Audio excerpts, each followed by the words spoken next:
E após essa decisão da primeira turma, Jair Bolsonaro fez um pronunciamento em frente ao Senado Federal. Em sua fala, o ex-presidente criticou o judiciário, falou de perseguição política, inclusive a nossa produção separou esse trecho. Vamos acompanhar. Eu espero hoje botar um ponto final nisso aí. Parece que tem algo pessoal contra mim. E a acusação é muito grave. E são infundadas. E não é da boca para fora. Depois ele afirmou ter recebido o atual ministro da Defesa, José Múcio Monteiro, ainda durante o seu mandato, para iniciar o processo de transição. E ele rebateu as acusações de golpe ao relembrar a troca no comando das Forças Armadas. Vamos acompanhar.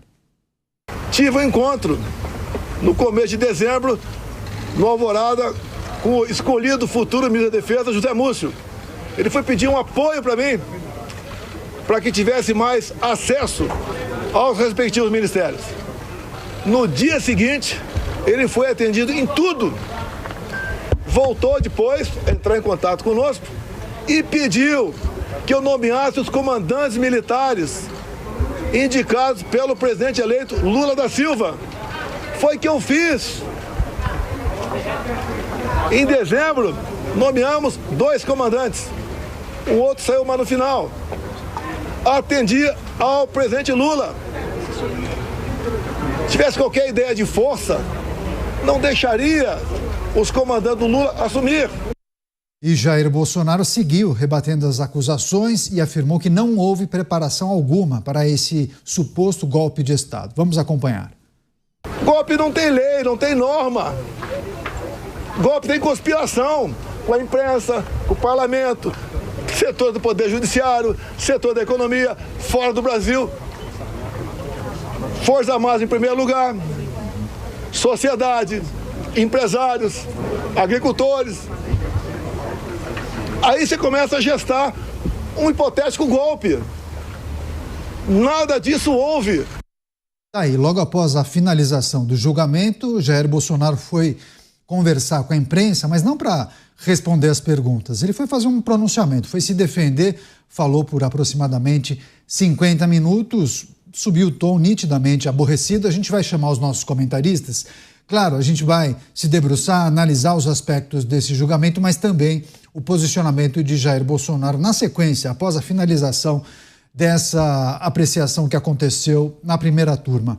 Chamar o Luiz Felipe Dávila, já conectado ao vivo com a gente, todos em tela, inclusive.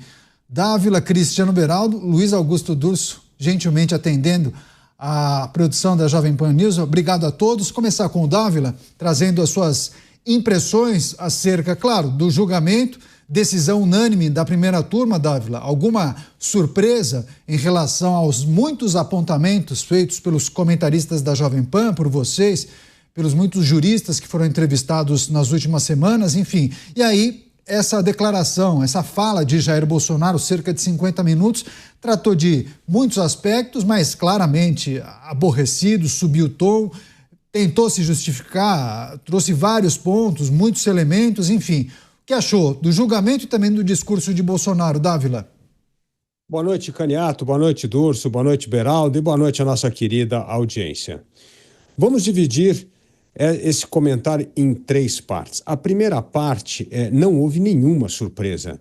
Nós já sabemos que a atuação do Supremo, neste caso especificamente, é altamente política. É uma decisão política e não jurídica. E isso começou lá atrás, com a Polícia Federal levantando os indícios, a peça promovida pela Procuradoria-Geral da República.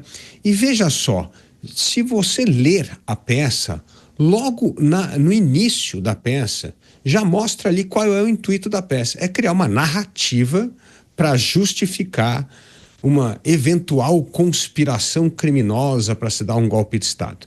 A peça da Procuradoria-Geral da República, ela diz o seguinte: trata-se de uma organização criminosa que utilizou violência e grave ameaça com o objetivo de impedir o regular funcionamento dos poderes da República. E mais, Caniato, já coloca a data, que isso começou no dia 29 de junho de 2021 e até o grande finale, que é 8 de janeiro de 2023.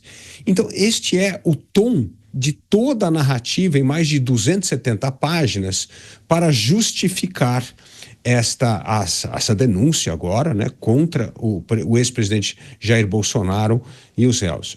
Então, primeira coisa que chama a atenção, nesta justificativa existe uma narrativa maravilhosa, aliás, poderiam ser roteiristas da Netflix, mas assim, prova, os fatos, está praticamente embasado na delação de Mauro Cid, e que é o que parece que é, entre aspas, a prova que tenta amarrar a narrativa concebida pela PGR. É muito fraco em termos de documentação, de fato e evidência.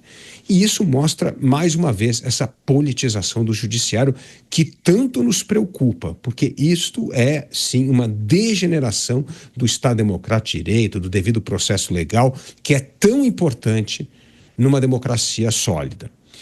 Agora, vamos analisar o outro fato. Bolsonaro e seus ministros e aliados são mestres de serem falastrão, boquirrotos, falar um monte de absurdo ao longo de todo o tempo, e isso deu pano para manga para fazer essa narrativa. Então, e ali na peça da PGR está tudo ali, né?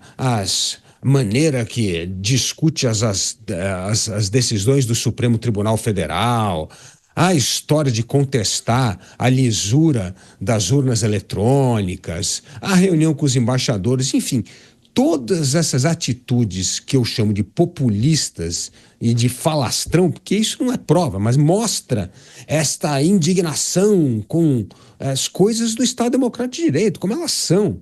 Isso deu pano para manga para se construir a peça.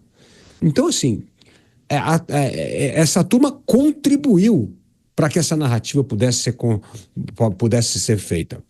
E por último... Acho que o Dávila está ok. Quer só concluir, Dávila? Você falava então sobre essa conexão que a PGR fez e, por consequência, a primeira turma, daquele movimento que crescia, né? Umas reuniões feitas que possivelmente tratavam dessa ruptura e essa conexão feita com o 8 de janeiro, como se fosse o grande finale, como se toda aquela preparação imaginasse que o grande momento seria o 8 de janeiro, né?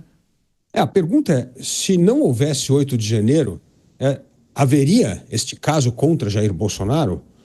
Agora, o 8 de janeiro ocorreu por um erro crasso do GSI e de demais instituições que sabiam desses movimentos, monitoraram os movimentos e não fizeram nada para fechar o acesso à Praça dos Três Poderes, como deveria ser de praxe um movimento para evitar que se comece a ter uma certa mobilização em direção ao Congresso, à Praça dos Três Poderes, que deveria ter. Não se toca mais nesse assunto. Esse assunto caiu no esquecimento. É como se não tivesse nenhuma culpa isso, porque parte desta incompetência faz sim parte do 8 de janeiro e o que ocorreu e o vandalismo. Um vandalismo que essa turma que cometeu o vandalismo precisa ser punida pela lei, sim. Tem que ser punida, não pode passar pano, não. Então, mas assim, a medida não se discute mais. E isso é uma lacuna que nós temos de alguma hora tratar desse assunto, porque isso parece cumplicidade com o que ocorreu no dia 8 de janeiro da turma do GSI e deste governo, que já estava no poder e que poderia ter tomado medidas preventivas para evitar a depredação de prédios públicos.